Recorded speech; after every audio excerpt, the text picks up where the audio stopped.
एकेकाचं प्रत्येकाचं सदस्यांना विनंती आहे, तुम्ही एक मिनिट महापौर साहेबांनी तुम्हाला उठायला सांगितलंय का? तुम्ही सगळेजण काय उठलात? एक एक जण ते वेळेला सांगतील त्यावेळेला आम्हाला काही कळत नाही ना. त्यांचं पॉइंट ऑफ इन्फॉर्मेशन आहे बोलू. पण मग बाकीच्या थांबवा, बसवा खाली. बाकीचे बसा. काही कळतच नाहीये काय चाललंय सभागृहात. महापौर साहेब, आपण माझ्या प्रभागातून आहात, तुम्हाला प्रभागातल्या समस्या चांगल्या माहिती आहेत. आता मनीष केत साहेबांनी सांगितलं 50% तुम्ही माफ करा, पण आमचा इथं प्रश्नच असा आहे की नळ जोडणी झालेलीच नाहीये, परंतु पूर्ण टॅक्स 3-3 वर्षाचा लावलेला आहे. त्या महिलांची तक्रार आहे की आम्ही नळ कनेक्शन घेतलेलं नाही, परंतु आम्ही 3 वर्ष झालं टॅक्स भरतोय, तरी सुद्धा आम्हाला पाणी पुरवठा मिळत नाही. मग हे नळ जोडणी घेतलेले नसताना ते टॅक्स आम्ही का भरायचा, याच्या ठिकाणी मला उत्तर द्यावं.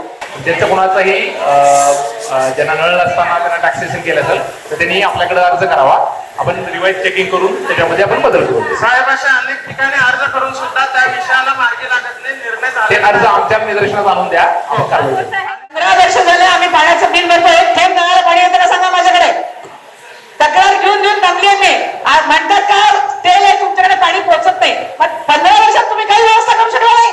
हातगाडीच्या नागरिकांची ही बोंब आहे. टॅक्स वसूल करायचा तर करायचा, पाणी द्यायचं नाही. मग आम्ही टॅक्स भरणं बंद करू.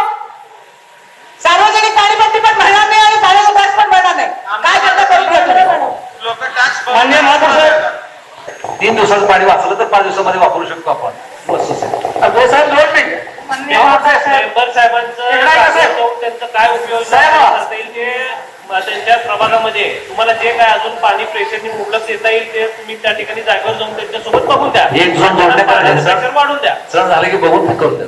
20 मार्च 1927 मार्चचा जो सत्याग्रह झाला त्याला 100 वर्ष पूर्ण झालं आणि तो सत्याग्रह जाती विरुद्ध केला होता. पाण्यासाठी म्हणून नाही तर जाती व्यवस्थेला मोडून काढण्यासाठी डॉक्टर बाबासाहेब आंबेडकरांनी केला होता. पण सोलापूर शहराची 14 लाख ही लोकसंख्या आहे आणि ती शोकांतिका, लोकांना पाणी मिळत नाही ही दुर्दैवी गोष्ट आहे. या पाण्याला 100 वर्ष, या सत्याग्रहाला 100 वर्ष पूर्ण झाली तरी पण लोकांची जी समस्या आहे ती आपलं प्रशासन पूर्ण करू शकत नाही. ही सगळ्यात खेदजनक बाब आहे. मी ही गावठाण भागातून एबीडी एरियातूनच राहते. आताच आनंद भाऊनी सांगितलं की आमच्या एरियाला पाणी येत नाही. जवळजवळ त्यांनी पूर्ण सोलापूर शहराचा पाण्याचा विषय मांडला आहे. माझ्या प्रभागात पण 2 टाक्या आहेत तरीही पाण्याची व्यवस्था बरोबर नाही. आता चोबे साहेब म्हटले की 3 दिवसाला पाणी सोडतो आम्ही, पण माझ्या भागात तर 2 टाक्या असून 5व्या दिवशी ते 6व्या दिवशी पाणी येते. बरोबर आहे ना चोबे साहेब? 3 दिवसाला आता या महिन्यात तर जवळजवळ 7व्या दिवशी पाणी आलेलं आहे. तुम्ही चौकशी करा आणि मला त्याची मी तुम्हाला खात्री करून दाखवतो. 3 दिवसात 14 एप्रिलला जयंती आहे आणि त्या निमित्ताने जे कामगारांना अनुदान मिळत आहे ते लवकरात लवकर मिळावं आणि जो कामगारांचा वेळ आहे, आता उन्हाळा चालू आहे त्यामुळे तो वेळ कमी करण्यात यावा आणि हे विषय तिथं कोर्टामध्ये नाहीयेत म्हणूनच मी हे बोलते. त्या ठिकाणी सर्व कामगार लोकांची मिटिंग घेऊन आपण ते अंमलात आणलेलं नाहीये, अंमलात आणलं नाही. आणि दुसरी अशी गोष्ट, डॉक्टर बाबासाहेब आंबेडकरांची जयंती असल्यामुळं ज्या ज्या ठिकाणी दलित वस्ती आहे डॉक्टर बाबासाहेब आंबेडकरांची जयंती मोठ्या प्रमाणात सोलापूरमध्ये येते. महाराष्ट्र राज्यामध्ये जास्तीत जास्त सोलापूर शहरात डॉक्टर बाबासाहेब आंबेडकरांची जयंती मोठ्या प्रमाणात होते. त्यामुळे तेथील सगळी व्यवस्था कामगार लोकांकडून स्वच्छता करून घ्यावी ही एवढी विनंती करते. अनेक वर्षापासून गेले 40-50 वर्षापासून हे पाण्याचा प्रश्न आपल्यावर काय सोलापूर शहराच्या पाण्याचा प्रश्न कधी सुटणार आहे सांगा. रोजच्या रोज आपण सांगायला बघतो की अधिकाऱ्यांना अनेकदा आपण उत्तर द्यायला बघतो. अधिकारी उभारतात तेच चाललेलं आहे.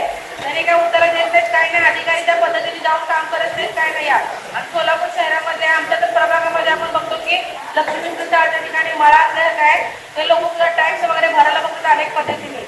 त्या लोकांना पाणीच अजिबात येत नाही.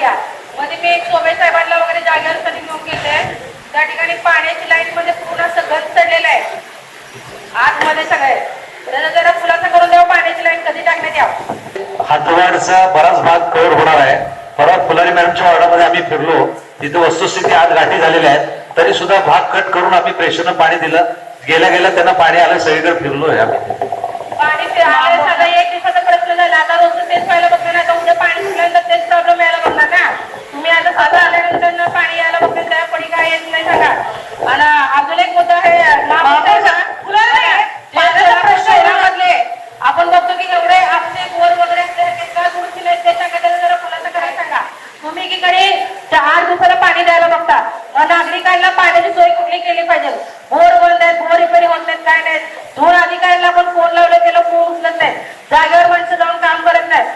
बोगस बिलं काढायचे काम चालू आहे ते जरा चौकशी करायला सांगा.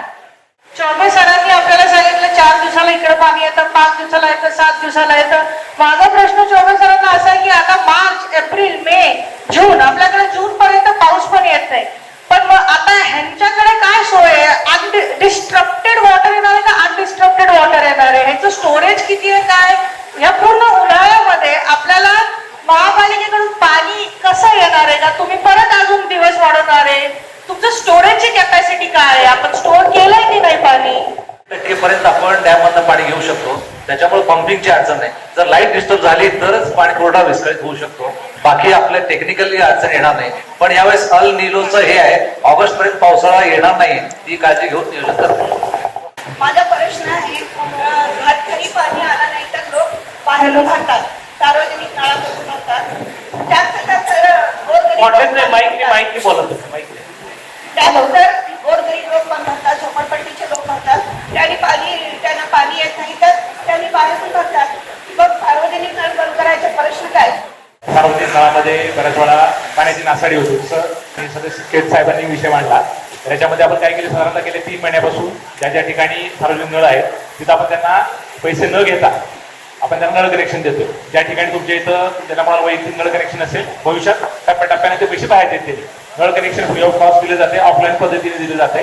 जे असेल तुमच्या 2 अधिकाऱ्यांना काय अडचण असेल तर मी प्रत्येक सूचना देतो आणि आपल्याला टप्प्याटप्प्यानं सार्वजनिक नळ बंद करायचे. वैयक्तिक नळ कनेक्शन हाच त्याच्यावर पर्याय आहे. कारण काय होतं, सार्वजनिक नळ चालू राहतो, त्यामुळे पुढच्या भागाला प्रेशर येत नाही आणि पाण्याची नासाडी होते. तर पाणी ठिकाणी आणि त्यांना कुठलेही इमिजिएट पैसे भरावे लागणार नाही. इतक्या सगळ्या नगरसेवकांच्या समस्या तुम्ही ऐकलेल्या आहात, पण सॉरी टू से तुम्ही ऐकता सगळ्यांचे आणि करता स्वतःच्या मनाचे. त्यामुळे तुम्हाला अशी विनंती आहे की सोलापूर अतिशय गंभीर परिस्थितीमध्ये आहे आणि इथून पुढचे 2 ते 3 महिने अतिशय हलाखीचे आहेत. तुम्ही जी काही पाण्याची व्यवस्था होणार आहे, जो काही पाण्याच्या सप्लायमध्ये उशीर होणार आहे, जी काही अडचण आहे, याची झेरोच्या मार्फत त्या विभागातल्या नगरसेवकांना घेऊन तुम्ही प्राय सूचना द्या, जेणेकरून प्रत्येकाचे व्हॉट्सअप ग्रुप आहेत. आम्हाला नागरिकांना तसं सांगता येतं की आज पाणी उशिरा येणार आहे, 2 दिवस काय असेल ती परिस्थिती सांगता येतील. आम्ही इथून बाहेर पडलो की रोज आम्हाला नागरिकांना तोंड न देता याच्यातनं आपण मार्ग काढण्यास प्रयत्न करावा. धन्यवाद. कार्यान्वयन होणार आहे हा माझा मुद्दा आहे आणि ते आम्हाला कळायलाच हवं. ठिकाणीला WT वॉटर ट्रीटमेंट प्लांट होणार आहे, त्यामुळे जवळपास 70 MLD परत वाढीव पाणी आपल्याला मिळणार आहे. ती जागा फॉरेस्टची आहे, मागणी केलेली आहे. ते काम फॉरेस्टची जागा ताब्यात आलं तर 1.5 वर्षामध्ये पूर्ण. आम्ही माझ्या प्रभागामध्ये चोबे साहेबांना घेऊन व्हिजिट केली, परंतु जवळजवळ 35 ते 38 नगरामध्ये प्रत्येक भागामध्ये हेच परिस्थिती आहे आणि पाणी कुठल्याही भागात जात नाही. आणि माझी एकट्याचीच नाही, सभागृहात बसलेल्या सर्व सदस्यांची पाण्या संदर्भात ही अडचण आहे. तर त्याच्यावरती चोबे साहेबांनी काय नियोजन केलंय किंवा पुढच्या काळामध्ये काय नियोजन करणार आहे याच्यावरती त्यांनी उत्तर द्यावं. सदस्य म्हणून आमची व्हिजिट झालेली आहे तिथं. साहेब देशमुख वस्ती नाही, संतोष नगर 30 परिस्थिती आहे, जय मल्हार 30 परिस्थिती आहे, कळकी वस्ती, पांढरी वस्ती 30 परिस्थिती आहे, जय मल्हार चौकासुद्धा 30 परिस्थिती आहे. त्याच्यामध्ये काही फरक होणार नाही. फक्त जिथे पाणी पोहोचत नाही देशमुख वस्तीला तिथं मात्र प्रेशर सुधारणा होईल. आणि लक्ष्मीनगरचा विषय काय आहे? लक्ष्मीनगरला नॅशनल हायवेचं क्रॉसिंग आहे. नॅशनल हायवेच्या अधिकाऱ्यावर बोलणं चालू आहे. दिली परमिशन ठीक आहे, नाही तर आपण वेगळी परमिशन देऊन काम करू.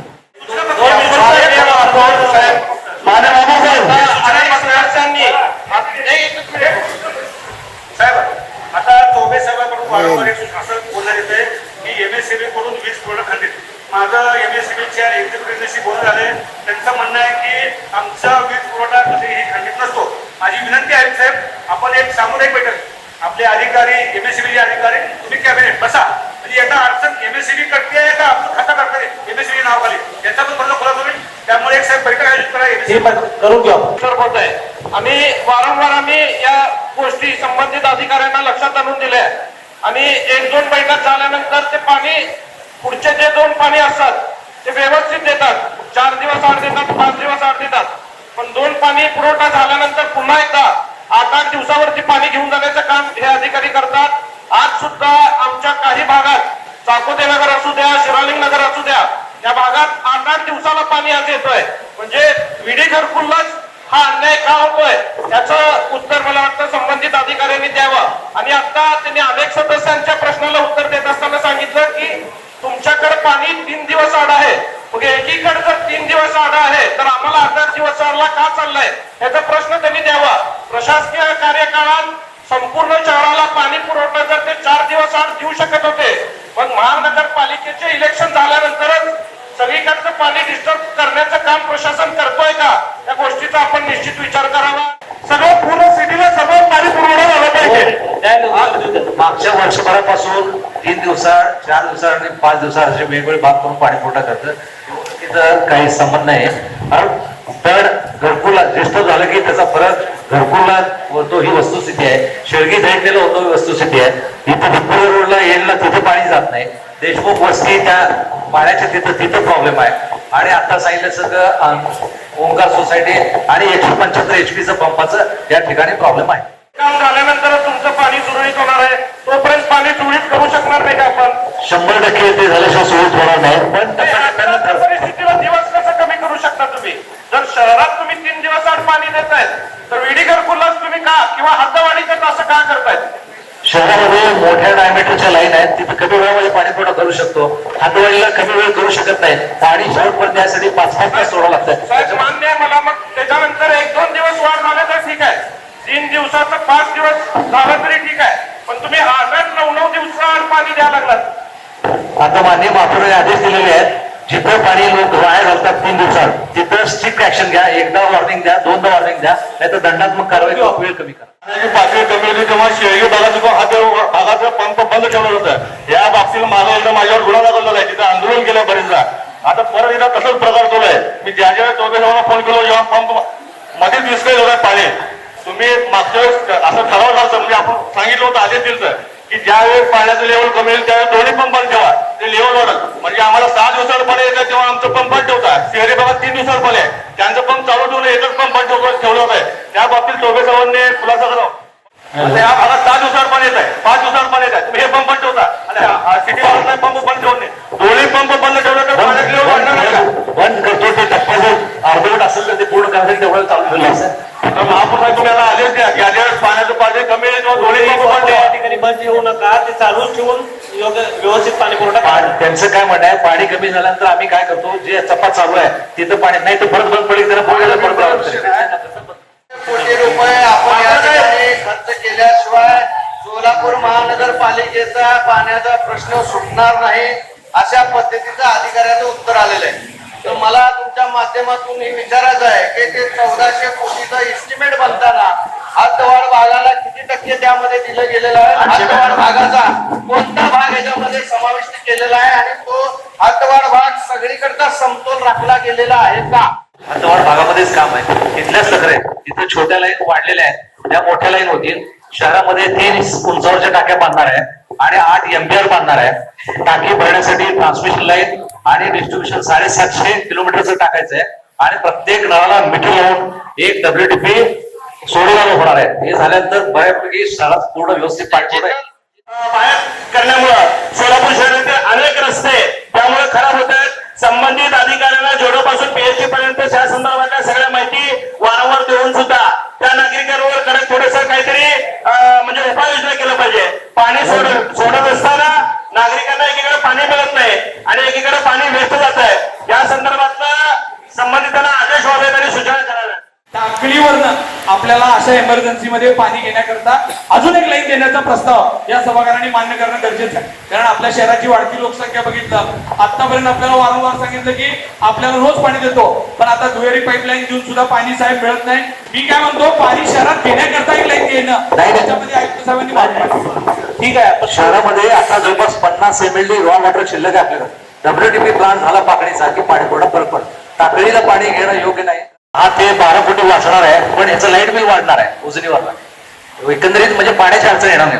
म्हणजे पैशामध्ये फरक पडतोय का? लाईट बिल तर त्यापेक्षा जास्त होणार असेल, लाईट बिल तिथनं पाणी घेतलेलं बरं राहील. लाईट बिल नाही, हे पाणी आपण पाणी दर 2 महिने झाले की उजने ह्याचं पाणी संपतंय, परत इरिगेशनला सोडावं लागतंय आणि सोडल्यानंतर सगळे कारखान्याची मळी वगैरे जे पिवळं पाणी जे यायचं सोडल्या ते येणार. आपलं किती पाणी बचत झाली आणि किती लोकांना आपल्याला त्याचा फायदा झाला ह्याचं कुठेतरी आपण मोजमाप करतो का? त्याचा रिपोर्ट रोज तुम्हाला येतो का संबंधित अधिकाऱ्यांकडनं की स्काडा केल्यामुळं जेवढी रक्कम आपण खर्ची घातली त्याच्यामुळे तुमच्या रेकॉर्डला रोज हे येतंय का? आपली जी स्काडा सिस्टीम झालेली आहे ती आपल्या इंटेक साईड जी आहे म्हणजे आपल्याला उजनीवरून येणारं जे पाणी आहे WTP प्लांटमध्ये येतं आणि आयडियली सगळ्यात त्याचा मेन महत्वाचा रोल असतो की आउटपुट साईड जे इंटरनल डिस्ट्रीब्युशन किंवा अंतर्गत पाणी होतं त्याच्यावर स्कॅडा झालेला नाहीये. आता ते रिमेनिंग आपण जे 1400 कोटीची योजना आहे त्याच्यामध्ये ते आपण कव्हर करू. बोला. त्याच्यामध्ये आपल्याला जर पूर्ण जर रक्कम करायची असेल तर आपल्याला अजून एक्स्ट्रा कॉस्ट पडली असते. त्याच्यामध्ये इंटेक साईडचं आपण कव्हर केलेलं आहे. आता जे डिस्ट्रीब्युशन जेव्हा होईल त्याच्यासोबत ते होईल त्यानंतर आपल्याला सेपरेट तुम्हाला जे अपेक्षित आहे वॉटर ऑडिट म्हणजे आलं किती पाणी आणि गेलं किती. तर आता काय झालं की आपल्याला जे आउटपुट साईड आहे तर इनपुट साईडला स्पेशली तुम्ही म्हणताय का जवळजवळ 5 ते 6% जो लॉस आहे म्हणजे आपल्या उजनीपासून जेव्हा पाणी निघतं आणि आपण फिल्टर करून ESRच्या टाकीपर्यंत किती पाणी येतं ह्याचा आपल्याला अंदाज आलेला आहे. साधारणतः ते ह्या ट्रान्समिशन मध्ये 5 ते 6% लॉस होतो. परंतु मेन लॉस जो आहे साहेबांच्या म्हणण्यातून आम्हाला नव्याने माहिती कळते की फक्त तुम्ही इनपुटला सुद्धा जोडलंय. जर स्काडा प्रणालीला संपूर्ण 1 कोटी खर्च होत असतील तर ती स्काडा प्रणाली अपूर्ण काम कसं काय करते? स्काडा प्रणाली ही जो झाली त्याच्यामुळं आपल्याला वर्ल्ड बँकेचे मार्क मिळाले. जॅकवेल झाल्यामुळं एन्व्हायरमेंटल पॉईंट ह्या जे दुसरी स्कीम मंजूर झाली त्या पॉईंट मध्ये हे झाले. सध्याला आपण तो डिस्ट्रीब्युशन चॅनलला स्काडा त्याला लागू करू शकत नाही. टेक्निकल प्रॉब्लेम आपण स्काडा प्रणालीच्या बाबतीत जे प्रेझेंटेशन आहे ते एकदा आयुक्तांनी सभागृहात ते अरेंज करावं. सगळ्या नगरसेवकांना स्काडा प्रणालीबाबत जो काही आपण 51 कोटी रुपये खर्च केलाय तो कशा पद्धतीने केलाय आणि त्याचं आपल्याला काय गेन झालाय.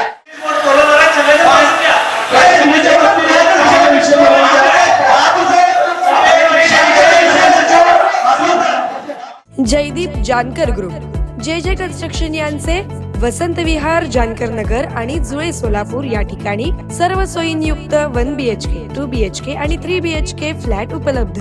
आजच संपर्क साधा 98 500 29 966. ऑफिसचा पत्ता जे कन्स्ट्रक्शन जानकर नगर, वाय चौक, सोलापूर.